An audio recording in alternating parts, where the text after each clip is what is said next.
This is the Entrepology Podcast, the podcast where we optimize the bodies, brains, and lifestyles of entrepreneurs, go-getters, and world-changing innovators. Well, hello, everybody. Welcome to episode 111. This is Dr. Megan Walker, and today we are going solo on the Entrepology Podcast. Now, before I waste anyone's time, I want to be really clear about what this episode is all about. If you have an abundant, unlimited resource of energy in your life and completely dialed in systems on how to radically restore your body on a daily basis, then you'll probably find this quite boring. If, however, you are in a very busy phase of life, are very passionate about what you're trying to produce and put out into the world, probably have more than one ball in the air with respect to kids and work and family and parents, don't sleep as much as you could, and wish you had a heck of a lot more energy, we may have something for you.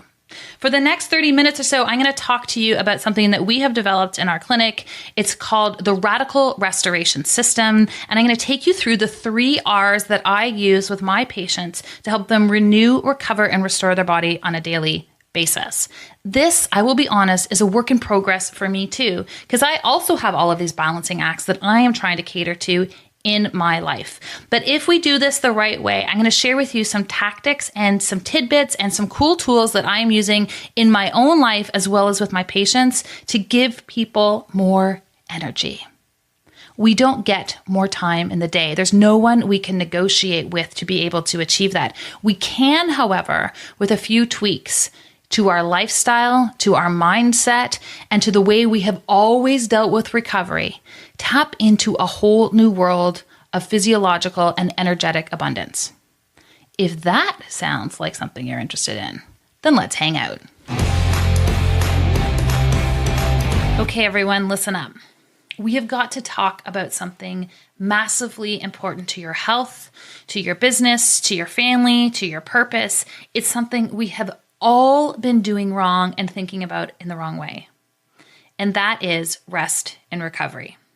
Now, before you go and flip through the next possible podcast that you could listen to, I want you to just hang out here for a minute. I want you to hear me out. Because I think what's been happening with respect to rest and recovery is not so much that you've been doing it wrong, but you have been thinking about it all wrong. When I say to my patients who come in who are deeply fatigued, and sometimes I say to myself who can become deeply fatigued, you just need to take some time to rest. We all collectively look at the person who has suggested that, often it's my mother, and we look at them and we nod our heads and we go, you're totally right. And then we think to ourselves, I just don't have time to do it. And we push and we push and we push and we push. And historically, and I feel like the language around this is changing a little bit, we used to think of busy as a badge of honor. How you doing? I'm good, just super busy. And I think that language and our reverence for busyness is starting to shift slightly. But what we're not necessarily doing in our shift around language of busy is actually changing how we live our lives. We do what I did for a few years, and we stopped using the word busy altogether, and people would ask how you're doing, and I would say, I'm great, really full. It's a really full time. And I thought just by actually changing my language from busy to full, that I was somehow developing as a person and a way of thinking, but I wasn't actually changing my actions. And so it took me getting really tired and really listening to what existed behind this idea of rest and recovery to start to build out a way of thinking and methodology around this. And the result of doing it and the result of pulling this apart and helping people through it is that what's happening is that most of them are actually becoming more productive. They are producing more in the world of the things they're actually really good at. And they're starting to find that balance and that recovery that they were actually looking for before. And so the thing is, and some of the analogies that have been really helpful for me, is I remember hearing Dave Asprey talk about how to be an effective programmer. And he said, if I'm building a program or writing a program for a computer that does really beautiful things and is highly helpful to my audience, then I win. But when it comes to actually being an effective programmer, I cannot go and make a beautiful program that enables consumers to win if it's going to completely bog down the functioning of their computer. kudos to you if you can build a really beautiful program or a really big business or a really full life. But if it is using the entire capacity of your processing unit, or in this case, your health or your body or your well-being, then what you haven't created is in fact an elegant solution. You've just made it look that way. The sign of a really talented computer programmer, and now we're going down a whole analogy that I think very few of us can actually relate to, but assuming you have some understanding of this, a really elegant computer programmer is going to be able to create a program that not only solves a really specific problem, that's not only really easy to use from a user experience perspective, but it uses a very small portion of the processing unit within the computer. It doesn't bog down your memory. It doesn't make everything else run slower. That really is the evolution of this idea that we should work strategically, not necessarily harder. And if you're finding that you can say that mantra, but you're still exhausted, then you haven't stepped out of the talking about phase and into the actual understanding phase. You see, the way we've always managed recovery is that none of us really slept particularly well, but we pushed through with the promise of vacation. We grew up and were accustomed to a model where if we work really hard through this quarter, we get 4 weeks vacation a year, and we're going to go and we're going to have our family trip, and we're going to go to Mexico, and we're going to sit on the beach, and all my energy is looking forward to that trip.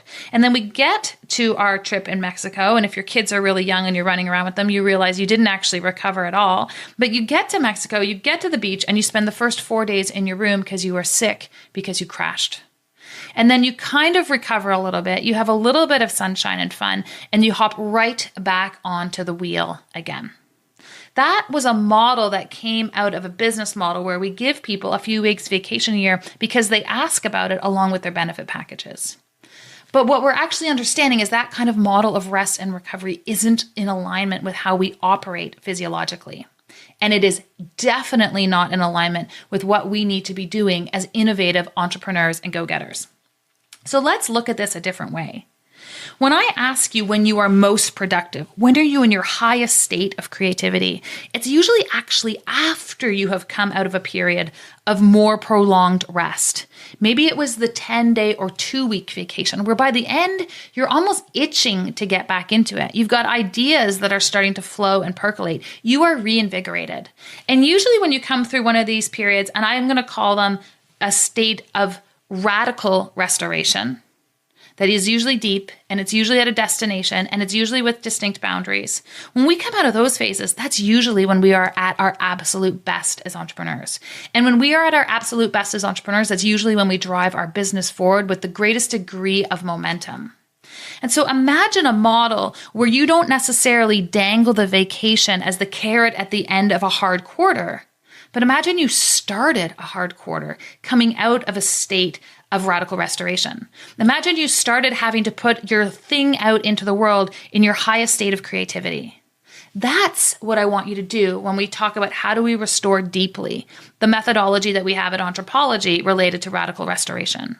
So what happens when we come out of these phases is we're first in our highest degree of clarity and execution. And then when we have systems in place as entrepreneurs, we move into that next phase where we are a little bit on autopilot, still creative, still putting things out there, but we're doing okay.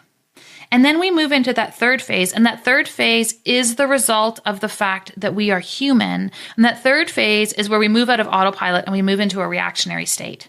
We're annoyed at all the emails that are coming at us. We push back against boundaries. Our team doesn't move fast enough. In short, the rest of the world is an idiot. That's when we reach a point where we are deeply fatigued, mentally and physically. That's when we actually need to check out. And we've historically waited until we're in that great degree of reactivity before we've enabled or allowed ourselves to earn the vacation. But if you are going to increase your productivity and contribution to the world, we can't have you running around a third of the time in that reactive zone. We can't have you waiting for the vacation that you have earned. I want you to think about how do you start to restore your system deeply so that you can execute in your highest state more often. I was talking to my friend Jen Pike, and she and I have been on each other's respective podcasts, and she's like, it stresses my team out a little bit, but before I have a big launch, I usually go away on a week's vacation on a beach. And when I come back and I approach that launch, I am deeply ready and restored to be able to jump in. In fact, I have a ton of excitement to be able to jump in and launch that next product, because that's what she needs to fulfill her primary role, the thing that she is the best at in her organization. And so it's not about doing it the way that it's always been done. It's not about doing it the way you think you're supposed to. It's about doing it in a way that absolutely maximizes your impact in the world. So if we're looking at the idea of radical restoration, rest, and recovery, there are ways of doing it short of getting on a plane and being on a beach in Mexico. And we have a process that I like to call the 3 R's. And this is how I approach the notion of radical restoration in my practice, because there are things that you can be doing and there's ways you can set your body up so that it's actually renewing itself on a daily basis. We actually have all of those mechanisms within us. Otherwise, we'd have a really tough quarter and we'd all keel over and die. But that's not the case. In fact, our body's renewing on our behalf every day, and we can augment those processes. So the 3 R's are renew, recover, and restore. And these really cover the things that we can be doing on a daily basis that happen for us.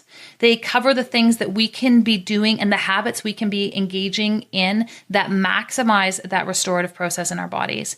And the third piece, the restore piece, the 3rd R, is where we look at these states of deep or radical restoration. So we've got renew, recover, and restore.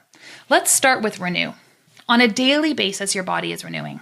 Your cells are turning over, and depending on the quality of information and ingredients you have provided into your body can turn over and it can renew with either a state of efficiency or a state of stress. So under this daily renewal that happens within your body, there are 3 categories of things that you have control over. We'll call them the 3 M's. M number 1 is your mouth. The stuff that you put into your mouth, the food that you take in, or the water that you consume on a daily basis is either going to spiral you up or it's going to spiral you down. And in particular, in those really busy phases, the greener and more colorful the food that you can consume, the easier it is going to be for your body to be able to renew on an individual day-by-day period of time. The second M is your mindset. The way you think literally changes the way that your cells behave. If you are constantly in a state of frenetic reaction, if you are always finding the worst case scenario, your cells respond accordingly. And the thing about creating cellular stress is your cells don't actually have a vantage point out into the world. And so if your way of thinking alone is in a constant state of catastrophizing, then the stress hormones associated with catastrophe are literally filling the environment within your body. And the hormones associated with catastrophe are basically telling your cells, we need to be in a state of high vigilance. Any moment we could run out of food. Any moment we could be attacked. Any moment we're going to have to pick up and be on the run for months on end, because those were the historic stresses that our cells were used to managing. What's happening now is we are creating catastrophe over our inbox, or over the summer camps our kids are going to be in, or over our new boss. Our cells can't see that these things aren't actually catastrophes at all. And so the way that you approach and think about the stresses in your environment absolutely will dictate the efficiency of your renewal on a daily basis. Mouth, mindset, and movement. One of the biggest things implicated in the chronic disease state that we are seeing in our lifestyle and amongst our populations, in particular Western populations right now, is the lack of activity in which we engage on a daily basis. We were designed to move. The more we move, the more energetic freedom our body actually feels. But on a very physical level, there's benefits to our joints, there's benefits to our digestion, there's benefits to our mindset. We thrive when we are in a state of momentum. And while you might be sitting there going, well, might be sitting there, see how I did that? You might be there on the other end of this podcast, and good for you if you're out running listening to this. But if you are at work, or you're on your way to work, or you're thinking about all the things you have to do that day, sometimes it's as simple as getting in front of a stand-up desk. Sometimes it's as simple as putting a whole bunch of books in a pile on your desk to be able to at least facilitate not sitting. So 3 things that you can do to assist your body in renewing on a daily basis: what goes in your mouth, what goes on in your mind, and how you move your body, the 3 M's. The next R in our 3R approach to radical restoration is recover. We also have historically not necessarily respected what sleep can do. Sleep is something I'm always curious about in my patients. I have some patients who are like, no problem, I can fall asleep in 5 minutes. And I have others who are like, I'm going to toss and turn all night long. Others still who fall asleep really quickly and then they wake up at multiple times in the night. I really want to understand what that is about. I don't also just want to give you a pill to be able to manage that component. Your ability to get into a state of deep restorative sleep actually really matters. We know that people who sleep less live longer, not because you are that person who's been up on your phone all night long or distracting yourself from going to bed, but people who actually require less sleep live longer. And it's because they're able to achieve a high degree of efficiency with respect to the recovery elements of sleep. If you are someone who knows that you need 8.5 to 9 hours sleep per night, good for you first and foremost for knowing. And secondly, let's understand how we can actually increase the efficiency of your sleep. And so while most people will actually benefit from having 8 to 9 hours of sleep a night, it's probably not realistic for most people's lives. And secondly, I actually always want to understand as a clinician whether the requirement of that much sleep actually means you're inefficient with the sleep that you have. Committing to sleep and creating consistency and routine around sleep is absolutely imperative to the daily recovery of your system. It's also one of the easiest things that you can do to combat the aging process. You can spend hundreds of dollars on cream, or you can just go to sleep. There are 3 S's under this recovery pillar. There is sleep, and there are Saturdays. Saturdays are the second S in our recovery system. And it doesn't literally mean that you don't work on Saturdays, but we need to create the equivalent of that. We need a day in your week that you look forward to, and a day that is filled with fun, and a day that is a time away from work. That's what Saturdays can achieve. And really, the idea of a Saturday is simply that we are punctuating a very busy period of time with intentional recovery and stepping back from the things that are filling our day the most or creating the greatest degree of angst and anxiety in our lives. Sleep, Saturdays, and the sympathetic nervous system. Now, I might have gotten a little bit sciencey on you there all of a sudden, but I want to share with you one really cool thing. Our autonomic nervous system, the part of our nervous system that enables us to breathe and digest and doesn't require our conscious control, that side of our nervous system oscillates between 2 phases. A phase called the sympathetic nervous system and the parasympathetic. The parasympathetic is what we affectionately refer to as the rest and digest phase. That's when you are actually relaxed. For those of you who are into all of the entrepreneurial lingo, the parasympathetic phase is when you can actually achieve a state of flow.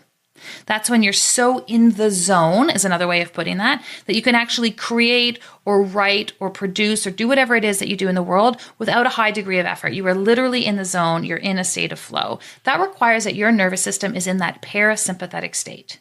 Digestion is optimized in that parasympathetic state. The challenge for so many of us is that our default neurological tone is actually on the other side of the spectrum. Our default neurological tone, whether it's because we didn't sleep well the night before, we're eating crummy foods, our mindset isn't great, we are conditioned to thinking that way, that sympathetic state is that we're in a high degree of reactivity all the time. Your sympathetic nervous system is what is activated at an extreme level if you're driving along the highway and suddenly there's a police car behind you and their sirens flip on. That sudden jolt of adrenaline is like the complete maximization of the sympathetic nervous system.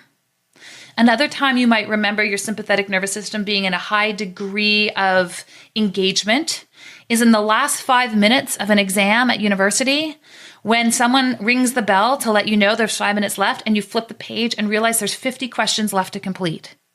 And you are in such a state of panic around how much there is to do that you can't even think about the answer for one of them. You just start randomly and frantically starting to check off boxes. That is another extreme state of that sympathetic tone. And the challenge with hanging out in that sympathetic space is that often we don't even know that we're hanging out there all the time. And 2, it is nearly impossible for the body to engage in a high degree of recovery when we are stuck in that degree of stress. Because what's happened to us neurologically is we're in a state of hypervigilance. And hypervigilance means we can close our eyes, but we can never turn it off. If you are a parent and you hear your kids cry the second they roll over, or you can practically hear them breathing all night, you are likely sleeping in a state of sympathetic dominance. And my own understanding of my own sympathetic dominance is something that I really came to uncover as I started to use a really cool tool, which we're now bringing into our practice, which is called the Leaf. It happens to be the device that we use. There's a variety of them. And what it is a heart rate variability monitor. Heart rate variability is not your heart rate. It's actually the change in amplitude of your heart rate over a given period of time. And so you might have a consistent heart rate of 68 beats per minute, but you may have a high degree of variability in that heartbeat over that period of time. And HRV has been very well documented and highly indicative of whether we're in a parasympathetic or a sympathetic state. And what's really cool about using the device that we're using in our practice called the Leaf is that if you are in a high degree of sympathetic tone, that's when you're not resting and digesting, that's when you're not in your creative state, that when you can't get into the zone. When you have a high degree of sympathetic tone and it gets into what this device determines as a danger zone, you get just this subtle buzz on the side of your rib cage where you attach the Leaf. And the easiest way to get out of that state of sympathetic dominance is to literally take 20 seconds and breathe deeply. You can move from a state of sympathetic dominance to parasympathetic bliss by simply breathing in and out really slowly for 20 seconds. It's super cool. When we do that, when we actually have that opportunity to shift how our nervous system is operating, we can get back into that zone that I described early on in this podcast, that state of flow and that energized state that we get when we come back from vacation. I've actually reached a point now in monitoring my own HRV, and why I like this particular device over some of the ones you kind of hook up while you're meditating or doing different activities, is that it's telling me what's happening to my heart rate variability in real time, in real life. And it's enabled me to understand that for me personally as an entrepreneur, the thing that stresses my system out are transitions. Transitions from working really well to having to step into a meeting. Transitions from a productive day at work to running and getting my kids. And now the way that I manage that is simply through 20 seconds of breathing. I've added a total of 2 minutes of intentional activity to my day, and it now enables me to hang out in a high degree, a high scoring HRV state for most, if not my entire day. And it was simply this little tool that enabled me to do that. When I hang out in that high degree of heart rate variability, it also means that my body is in an active state of recovery, and it's doing it without me having to do anything else. That is the ultimate state of physiological efficiency. So when we talk about ways that you can literally recover on a daily basis, there are 3 things that I really want to understand for my patients and the entrepreneurs that I'm working with is how are you sleeping? Right down to the granular level. And we use all sorts of cool apps and tools to be able to understand how you're sleeping. It's, do you have Saturdays, the proverbial Saturdays? Do you literally have downtime in your schedule where you're playing and you're having fun and you're stepping away and you're smelling trees and you're engaging in nature? Does that exist for you? And thirdly, what's happening with respect to your sympathetic tone? I will want to measure that for you because it's one of the easiest ways for me to put you back into a productive state while simultaneously getting your body to recover. Those are the 3 S's of the recovery state. The third R in our 3R system, in our radical restoration system, is actually the R of restore. And when we look at how we actually restore the system, not just recover and not just autonomically and automatically renew ourselves, when we start to look at how do we restore, it requires that our renewal and our recovery are dialed in. It means that when we attempt to restore our body, we're more efficient in how we do it. We can get the biggest bang for our buck for shorter periods of time. But there are 3 key elements that need to exist for us to be able to restore effectively. I call these the 3 Ds. The 3 Ds of restoration are deep and prolonged periods of time. So once you get used to doing this, once your renewal and recovery are well entrenched, You can go away for 4 days and have a deep state of restoration that happens. If you haven't dialed in those other pieces, or you're new to the idea of radical restoration, then it may be that your restoration needs to be prolonged. So it's either deep and fast or deep and prolonged, but the key hallmark of restoration is that it has to be deep. In order for us to do that, one of the quickest hacks is that we send you to a destination. The second D, we send you away. It's really hard for you to engage in a deep state of restoration when you just go to your couch, or you just turn your computer off an hour early, or you just go get your nails done for an hour. None of those things are deep states of restoration. Those fall into the Saturday category of recover. When we're looking at deep states of restoration, I need to send you somewhere. That can be going up to your cottage for a few days where you don't have any interaction with the outside world. It can mean getting on a plane. It means you are away. And the key feature of away is our third D, and that is distraction list. There's no Instagram, there's no computers, there's no people being able to access you. This is really about having strong boundaries in place so you can be around and with the people who restore you. It's really hard when you love your work to put down your devices. It's really hard when the work you do is important to put those things away. It's easy to convince yourself that you love your work so much that you want to email every afternoon while you're on your beach vacation, but I promise you, your kids love you so much that they need you to put your phone down. They don't want a distracted vacation on a beautiful beach. They want a distractionless vacation just with you. And I would suspect if you really ask them, the destination doesn't matter to them as much as the distracted-less version of you. It's what we all want out of the people that we love. And it is amazing how quickly we can expedite restoration when we surround and immerse ourselves in just that. How you recover and what fills your soul is going to be different than what fills mine. But part of your responsibility as a leader, as someone committed to living a stronger and better life, is clearly identifying on your terms the things that deeply and quickly restore you. So radical restoration, from my perspective, again, requires we address 3 pillars. Daily renewal, where we have our 3 M's, mouth, mindset, movement. Consistent recovery, sleep, Saturdays, and the sympathetic nervous system being managed. And D, restoration. It's deep, it requires a destination, and it's distractionless. Really, really quickly, so that you have some additional tools in your toolbox, I want to talk about some of the things that very, very quickly will put us into restoration debt. Because it's all well and good that you work on starting to put some of these elements into play, but I want to very broadly help you to understand why sometimes it's harder for people than others, and why sometimes a quick 4-day vacation or even a 10-day vacation doesn't quite get you up to speed with respect to that restoration. Overwhelmingly, our whole lives, we have heard that stress is the number one cause of long-term disease. But I think what no one's ever really done is define stress for us effectively. Stress is not just your annoying boss, your ongoing inbox, or your neighbor's incessant partying.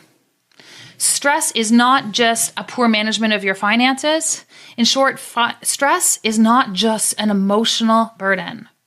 Stress is also the poor management of your blood sugar. Stress is also the poor management of your hormones. Stress to your body is also sitting all day long. Stress is not engaging in nature. Stress is never having sex. Stress is all of these things, and it piles up on a cellular level. Really starting to address your health on a foundational level is one of the fastest ways that we can get you out of restoration stress. Just changing your mindset is an easy way of alleviating some of that emotional stress that we are all facing in various degrees and in different formats on a daily basis. But in order to really feel the benefit of the 3R system, of getting to that state of radical restoration, it requires first that we address and remove some of our restorative debts. And secondly, that we start to commit to a system of renewal, recover, and deep restoration on an ongoing basis. With that, my friends, I'm going to go out for a run. I'm going to come back and grab my kids, and then I'm going to plan myself a wee vacation to take place in the next few weeks, not because it is a light at the end of the tunnel, because it is something that is actually going to punctuate what is turning into a really busy year. I'm going to go try to live the things that I talk about. I'd love to hear how you guys do these things. If this was really helpful, I would love for you to share this episode with your friends. If you think that they're all radically restoring in a highly efficient way, I guarantee you they probably are not. This is a work in progress for all of us. And one of the easiest ways for us to change how we recover is to actually pull our community and tribe in along with us and get them to engage in this process at the same time. So if you've got friends who happen to be tired, which are probably all your friends, share this episode with them and give us some feedback on our Facebook pages or on Instagram or wherever you happen to hear about this episode. And let's change the conversation around radical recovery. Okay, everyone, off to bed. We'll chat soon. If you enjoyed our conversation and would like to hear more, head on over to Stitcher or iTunes and subscribe to the Entrepology Podcast. We would also really appreciate a quick review. When people have their health, they can change the world. Let us keep you healthy and you go change the world.